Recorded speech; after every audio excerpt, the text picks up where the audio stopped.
This week's episode has a few crackle and pops from a challenging audio recording. We appreciate your understanding and hope you enjoy this episode.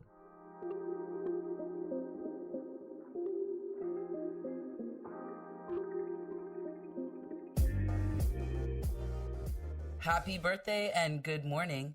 This is the astrology for August 23rd. That's right. It is Conscious Embodiment with Dr. Michael Lennox, and it is Michael's birthday. That's right, baby. Conscious embodiment. Indeed, we are here. Thanks, Zoe, for that cute introduction for today's episode. It is the 23rd of August on Monday. That is my birthday. So, yes, I am 58 years old this year. Woo!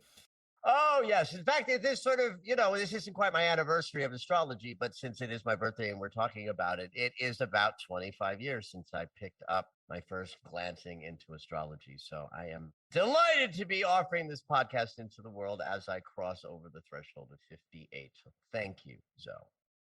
All right, it is the week of August 23rd that we're talking about, but we're going to drop back to the 22nd a couple of times today, right? First of all, I want to just reiterate a little bit of language about the full moon that we just had, because it was a big one. I'm not any bigger than any other full moon. It's the big thing of the month to talk about the full moon. And even though it is behind us, I want to start and chat about that. But also, we began the Virgo mention yesterday as well. So that's something else to talk about. But let's start with this beautiful full moon. The second full moon in Aquarius hit yesterday over the weekend, giving us this second opportunity in the Aquarius mansion to release things that inhibit our ability to shine our bright Leonian light into the world. So that's what we do in every full moon. Leo mansion is where we're in consideration of our sense of self and our gifts and talents and what's personal to us that we have to offer. And then, of course, in Aquarius, we have the consideration of offering those gifts and talents to the world in service. But this full moon took place at the very last moment of the mansion, because right after the full moon on Sunday, the 22nd, the moon moved out of Aquarius and into Pisces, and so did the sun change signs, and the sun moved out of Leo and into Virgo, starting us up in the next 4 weeks of the Virgo mansion and all that that brings to us. I don't know if this is also, something I've learned from social media, but is it true that when the full moon or the new moon is in your sign, it's something significant? Because I'm an Aquarius. Absolutely. And I'm like, whoa, two moons in Aquarius, something must be happening for me right now. Let me ask you a little question then, Zoe. First of all, let me help initiate all listeners to this podcast, including you, Zoe, that the language I want people to start using is, I'm an Aquarius sun.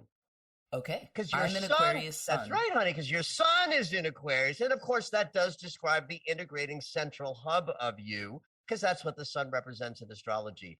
But back to the pop culture astrology stuff around, if you say the word Aquarius as if it's someone's moniker, you're a little bit out of astrology. Oh. But if you say Aquarius sun, right? So that you, Zoe, have an Aquarius sun. That means the integrating center of how you understand the I am Zoe consciousness of you is driven by the archetype of Aquarius. So yes, it is the greater part of how you view the world and integrate all of the changes and shifts that happen around you.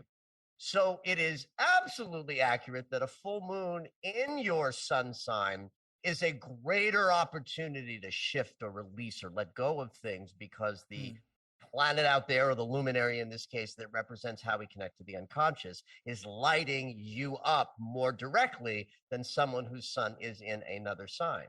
So yes, 2 full moons in a row in Aquarius would mean a particularly intense time where you're faced with having to let stuff go in an unconscious way. So let me ask you a question, so without revealing too much more than you want to let our audience know. Was the last month a little rough for you? Yes.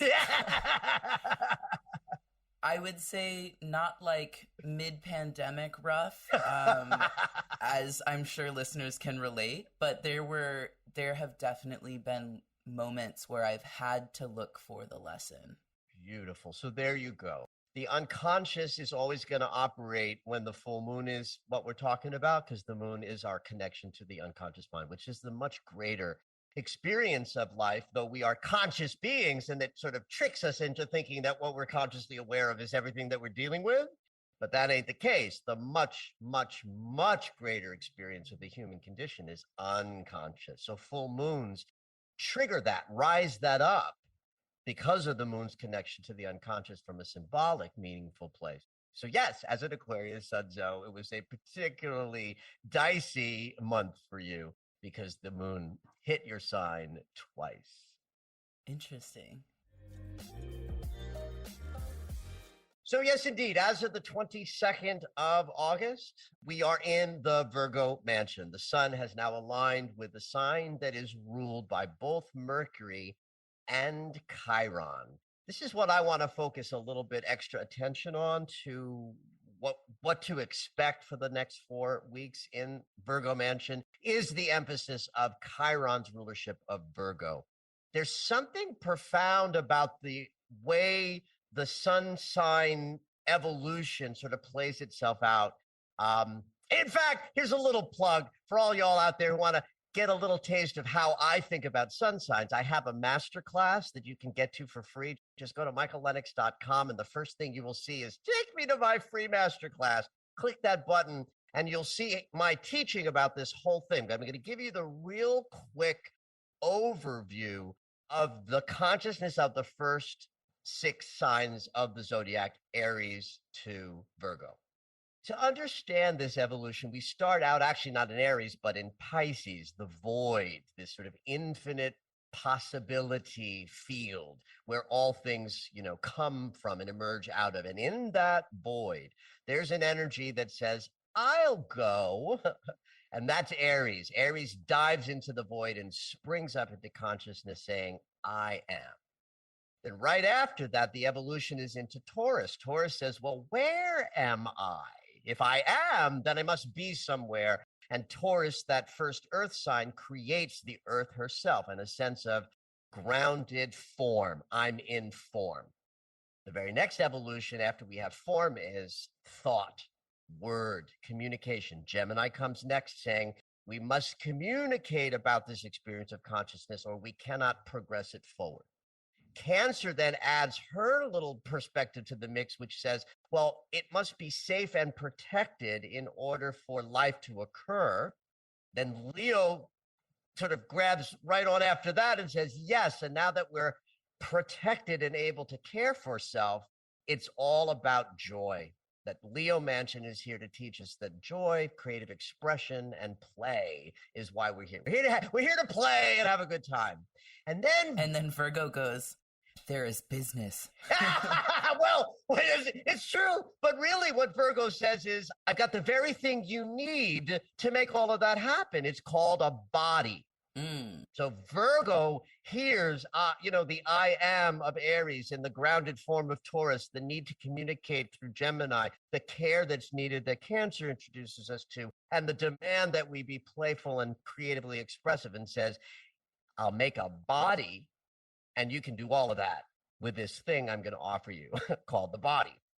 And then, of course, we get into the second 6 signs, and it's more about our interaction with the outside world. I'm not going to do all of this talk now. If this interests you, go to michaellennox.com, watch my free masterclass, and you will learn more about my perspective of the signs. But this is why I want to emphasize this now that we've entered the Virgo mansion for the next 4 weeks, because this is the place where we are in consideration of healing, integration. As you put it, we're down to business. It's right. We're up to the business of figuring shit out. Where do all the deconstructed pieces fit as we seek to put them back together? Right. So we're in this tremendous amount of personal healing. The big crashing waves of the year are subsided for a couple of months. We had big May, June energy. We'll have very big November, December energy. So all of these, air quotes, quieter months and weeks have a lot of personal planet healing and integration and shifting going on.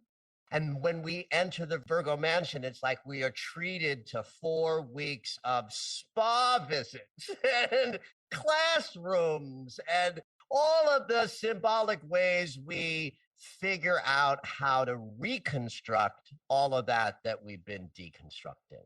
And this I is am so where ready. yeah, I'm I so ready believe for you. an astrology spa. You are not alone there, Zoe, in being ready for the Virgo mansion. And so I bring up the Chiron rulership piece of Virgo specifically today for that very reason, for people like you who say, I need a little healing experience for my astrology transits. You're more likely to experience some measure of healing, integration, processing, or putting stuff together in a way that helps us make sense of who we are and how we want to move through our lives. So this is actually a perfect setup to be talking about what the personal planets are doing in the week ahead, and also a little bit about what they did in the week behind. When we don't have these big sweeping energies to reflect our experience that we will have again at the end of the year that we did in the spring, what the personal planets are doing rises up with more energetic volume because it's all we are contending with. So in quieter months like this with the big energies, the small energies are intensified. And because the planets, the outer and social planets, are all spread around the ecliptic right now in a kind of splash pattern, we talked about this in I think it was last week's podcast. Because they're spread around like this, the faster moving personal planets will, in very short succession of days, touch each of these players, moving us through a week of great personal change. Speaking this week specifically of Venus having just moved into Libra, touching in succession this week, first Saturn, Chiron, and then Uranus. That's Saturn, the great teacher, so lessons and karmic bumpings, things that we learn from. Chiron, of course, the great healer. So wounding, healing experiences, and anywhere on that continuum that you might be. Some of us are on the wounding side of stuff, and others are more towards the healing side of it. But when Chiron is in the house, we're up to one of those, sides of the continuum of moving towards healing. Then, of course, Uranus is the wild card energy that is so concerned with waking us up to higher levels of consciousness. When any of the personal planets makes connection with Uranus, we never know what's going to happen as a result of that because Uranus is the unexpected planet, but we wake up to something greater. So last week, if you remember, it was very much about Mercury and Mars in the sign of Virgo coming together by conjunction. Mars, the body and action and choices. Mercury, the mind, the perception, the narrator, the navigator, coming together in an alignment of walk and talk, because that happened in the sign of Virgo. It was a healing experience. Chiron ruled that we were coming together in greater alignment of walk and talk, but specifically walking a better path because of the healing experiences that we have been going through. That was last week's personal planet adjustments. This week, it's all about Venus. Therefore, it's going to be about how we give and receive love. And because Venus is in Libra, as opposed to the other ruling sign of Venus's, which is Taurus, we are actually in consideration of our relationships primarily. Taurus rules Venus, but that element of Venusian consciousness is about the beauty and the delights and the joys of a loving experience, more like the sensuality of love. But Venus in Libra is all about the reflection. What I see out there is a reflection of what I have in here and vice versa. And when two people behold each other in a kind of way where that happens in equal stead, we call that a relationship. Or falling in love when it's beautiful and yummy, and when it's hard work, it's a commitment that as I seek to change the experience that we are having in relationship, I understand that the first piece of change happens within me. And then that change I desire is reflected outside of me in the outside world. And when two people in relationship know how to do this with consciousness, that's a relationship that works.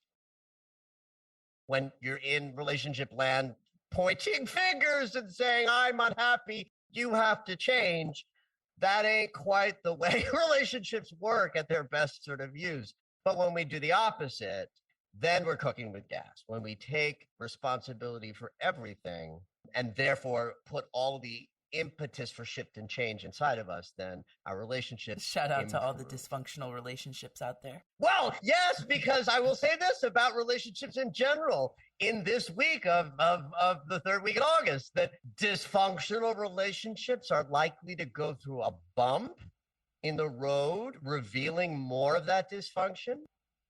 Functional relationships will heal and deepen. And in the realm of people who are not relating, it's a marvelous opportunity to just accept the notion that something about your relationship consciousness is shifting and changing during the week that will allow you to be a better giver and receiver of love, the week after. So there's always great opportunity when relationship is up, even if you're not in a primary relationship, because all of it's about giving and receiving love.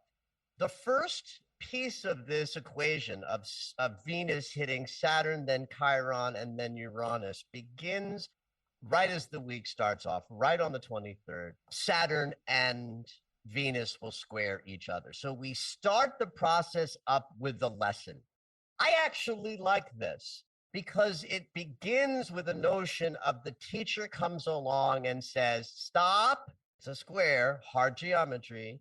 So when Saturn's in the house and a square is what he's doing, you can be assured there will be a breakdown, a delay, a problem, or a challenge in your loving experiences just as this week unfolds and gets going. 3 days later, on the 26th of August, this is where Chiron comes into the picture. And the geometry here is an opposition. What I like about this, even though an opposition implies that something has to happen, it's going to, there's going to be a crash or a swerve or a dance or something, because that's the nature of 180 degrees. If Saturn has alerted you that there's a lesson, and then 3 days later, the healer enters the room, it's more likely that that opposition from Chiron, which is deep and could be painful, is responding to something you're learning about how you give and receive love. So I like this order. If it were the other way around and Chiron was hitting first and then came Saturn, that story would be heartbreak first, lesson later. Right? But it's the other way around. The teacher comes along first and says, hey, honey, there's the lesson on tap. And you can say, okay, I'm down. Disappointed, maybe, a little alarmed, perhaps, frightened of what might come. But at least you've been alerted that you've got something to learn. So when Chiron comes into play with this opposition, the healing that can be brought to you by virtue of that transit, you're already prepared for, because you're willing to learn the lesson. And then Uranus comes into the picture on the 28th, 2 days later. And this is juicy, because the geometry that Uranus and Venus are engaging in is that great eliminator aspect. My favorite geometry there is, the 150-degree angle that says I'm exiting the freeway.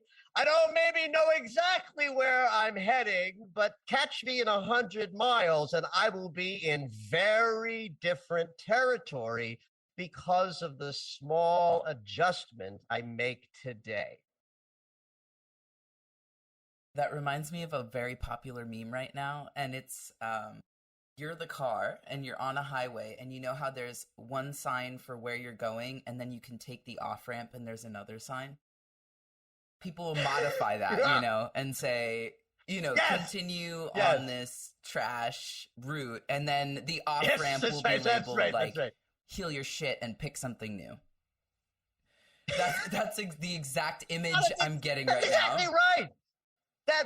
But so it's a perfect image for this. And if you tell the story that the transits are telling, as opposed to going, it's a shit show coming. Yes, it's a shit show, but it's a shit show that plays out in 3 acts in a particular order, where you get alerted that something is there for you to learn, and then you allow the healing to occur, and then you get to exit the shit show freeway of your bad relationship experiences into territory that may not be clear what you're getting into. It's more about what you're leaving behind, and then the future is more free in your relationship experiences because you paid attention to what Saturn, then Chiron, and then Uranus had to offer you as this whole week plays out. All right, it's dream segment time. Every week, Dr. Michael will interpret dreams that are sent in via email or take a live caller. If you would like your dream interpreted on the podcast, you can go ahead and email us at dreams@michaellennox.com. Hopefully your dream will make it onto the show.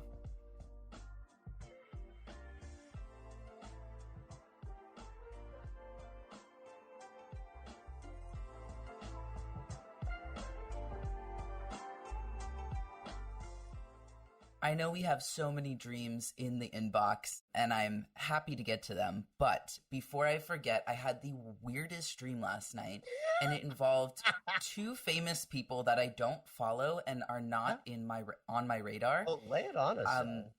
Yeah, so Alec Baldwin was kind of the main... He was like a father figure in my dream, which was super odd. And everything took place in this very large, very dark wood, kind of Victorian craftsman type house. Here's the fragments that I remember, right? I remember running around, trying to go to sleep, but then there was something like a problem I had to solve. And there was someone in the house who didn't necessarily want to be found by Alec Baldwin, but he was like frantic, like he needed to find her. And I'm like, I'm trying to go to bed, but I have to solve this problem. And I was getting trapped in different rooms of this Victorian house. So there was a lot of ornate curtains, thick, heavy curtains with tassels, and just trying to figure out what's going on. And then, fast forward, I don't remember everything, but I open this door looking for answers, and it's this young pop star. And I don't follow her on Instagram. I don't really listen to her music. And I run in there, and she's sitting on the bed, and I'm like, oh my God, what do I do? And I'm sitting on the floor looking up at her, and then I'm like, is this Camila Cabello? I'm like, she's some international pop star, famous worldwide, and I never listened to her. On one hand, I'm like, give me the answers. Do I find this woman and let her go? Do I try to help solve the problem that Alec Baldwin is having and, mitigate the issue between him and this woman? I'm like, Camila Cabello, tell me the answers. I don't know what the answer was. Is your sense that Alec Baldwin, the female that he's looking for, is it Camila Cabello? Did I say it right? Camila. So was that who Alec Baldwin was looking for?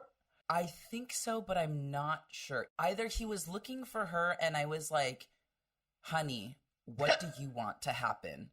Or I actually think that I was asking her about the situation. I was looking to her for the answer of the whole night. The whole problem. Well, the whole night. And there were like obviously lots of pieces that I cannot remember. Of course. But you got a great through line. First of all, We're in house consciousness, so we are in consideration of self. All house dreams are about your consideration of self. In this case, it's a shadow dream because it's dark. We're in hidden aspects of self, or stuff that has to be looked at through the lens of this is, below the surface of my consciousness, or this is shadow material, stuff I haven't been willing to look at. There's a problem. And I always take notes as I'm listening to a dream, even on the podcast. And I wrote out problem with big capital letters, right? So we have these two figures that rise up in the dream. One is the archetype of father figure. What? Alec Baldwin. It's so funny because, Alec Baldwin's a little older than me. I remember when Alec Baldwin was one of the hottest of the Baldwin brothers, and now he's like showing up as father figures to dreams of people in their 20s, which is making me feel old in my 58th birthday week. But do you have any associations of Alec Baldwin in general as a audience member? Do you have thoughts or feelings about his work or his persona? Absolutely not. Like, he's in 30 Rock, which I watched years ago when it was on TV. Maybe that was 10 years ago, and that's the beginning and end point. Like, he's not really a figure in my life. Okay, so then that counts, right? So then you understand that the father figure that's governing how to solve the problem in the dream or identify that there's a problem in the dream has to be sort of thought of as through the lens of that character. Who was a bit of a fucking idiot. Yeah. And I'm pretty sure he is problematic and got canceled a couple times. I can't quite remember. Well, listen, Alec Baldwin's a funny guy out there in the world because, yes, he has uttered things that have removed him from certain perspectives of love and adoration in the world. But let's just agree that the father figure that's governing all of this in your dream is one that has some questionability about how effective this part of you is to lead you into territory of problem solving. Right? If there's a problem and he's the problem solver, you're in trouble. But you understand, the dream is showing you that he is not the consciousness that's going to help you solve whatever this problem is. Yeah.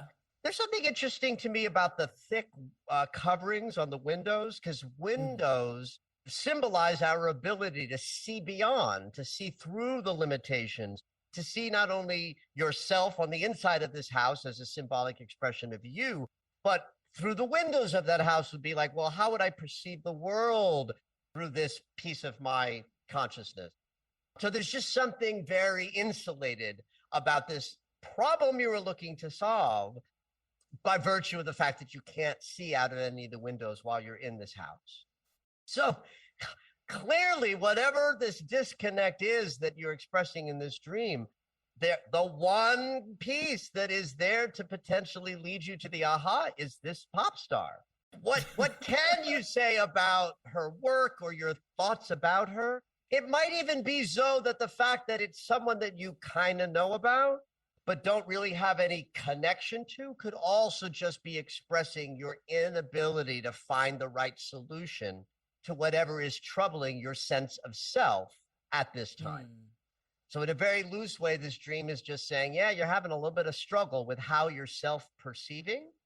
Interesting. And old ways of masculine guidance are worthless, and the feminine guidance from within that you're seeking is not quite known to you. Wow.